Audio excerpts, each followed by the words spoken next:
பிஸ்மில்லாஹிர் ரஹ்மானிர் ரஹீம். லொஹா தொழுகை. சூரிய ஒளி நன்கு பிரகாசித்த பிறகு தொழப்படும் தொழுகைக்கு லொஹா என்று கூறப்படும். நேரம் லுஹாவுடைய சிறந்த நேரம் பகலின் 1/4 கடந்த பிறகிலிருந்து சூரியன் உச்சம் வரை வல்ல நேரமாகும். அதாவது 1/4 கடந்த பின்னாடி நம்ம என்ன செய்யலாம், ஒரு 11:45 12 மணிக்குள்ளே நம்ம தொழுது முடிச்சிடணும். அந்த குளிர்காலத்தில் வெயில் காலத்தில் சூரியன் என்ன செய்யும், கொஞ்சம் முன்ன பின்ன இதாகும். இப்போ அதை கனெக்ட் பண்ணி நம்ம சீக்கிரமாக தொழுதரணும்.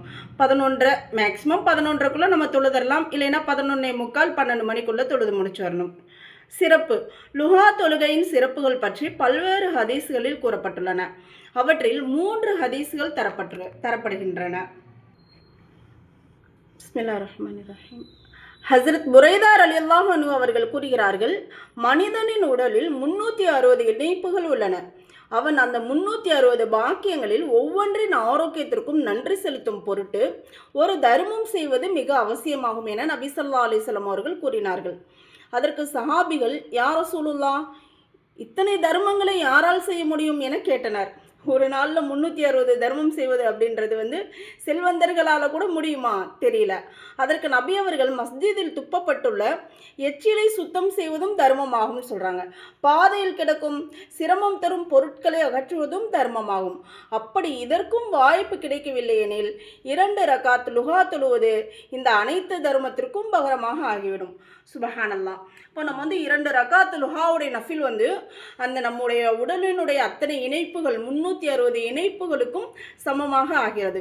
நம்ம காலையில் 9 மணிலேருந்து நமக்கு லுஹாவுடைய டைம் ஸ்டார்ட் ஆகிடும்.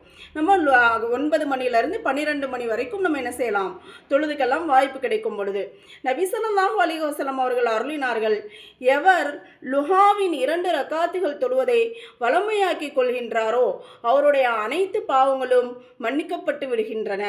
அவனது பாவங்கள் கடலின் நுரையளவு இருந்தாலும் சரியே. சுபஹானல்லாஹ். நபி ஸல்லல்லாஹு அலைஹி வஸல்லம் அவர்கள் அருளினார்கள்,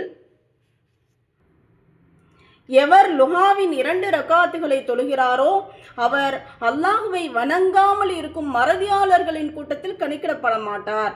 அல்லாஹ்வை வணங்காமல் இருக்காங்க பார்த்தீங்களா, அப்படிப்பட்ட கூட்டத்தில் கணக்கிடப்பட மாட்டாங்க. எவர் லுஹாவுடைய 4 ரகாத்துகளை தொழுகிறாரோ அவர் அல்லாஹ்விற்கு வழிபட்டோரின் கூட்டத்தில் எழுதப்படுகின்றார். சுபஹானல்லாஹ். மேலும் எவர் 6 ரகாத்துகள் தொழுகிறாரோ அவர் அன்றைய காரியங்களில் உதவி செய்யப்படுவார். மேலும் எவர் 8 ரகாத்துகளை தொழுகிறாரோ அவரை அல்லாஹு தஆலா வணக்கசாலிகளின் கூட்டத்தில் எழுதிவிடுகிறான். சுபஹானல்லாஹ். இன்னும் எவர் 12 ரகாத்துகளை தொழுகிறாரோ அவருக்காக அல்லாஹ் சுவர்க்கத்தில் ஒரு மாளிகையை எழுப்புகிறான். இரவு பகலாக அல்லாஹு தஆலா தனது அடியார்களின் மீது கருணையும் உபகாரமும் செய்து கொண்டே இருக்கின்றான். அதில் மிகப்பெரிய உபகாரம் என்னவென்றால் அடியானுக்கு தன்னை திக்ரு செய்யும் வாய்ப்பை வழங்குவதாகும். அல்லாஹுவை நினைவு கூறக்கூடிய அந்த வாய்ப்பை அல்லாஹ் நமக்கு வழங்குறானா, இருக்கிற நியாமத்தில் மிகப்பெரிய நியாமத்து அதுதான். வழிமுறை. லுஹா தொழுகையில் குறைந்தபட்சம் 2 ரகாத்துகள் தொழலாம், அதிகபட்சம் 12 ரகாத்துகள் வரை தொழலாம். பகலின் 4/4 கழிந்த பிறகு நஃபில் நியத்துடன் தொழ வேண்டும். விரும்பினால் 2 ரகாத்தாக தொழலாம் அல்லது 4 ரகாத்தாகவும் தொழலாம். இரண்டுக்கும் அனுமதி உள்ளது.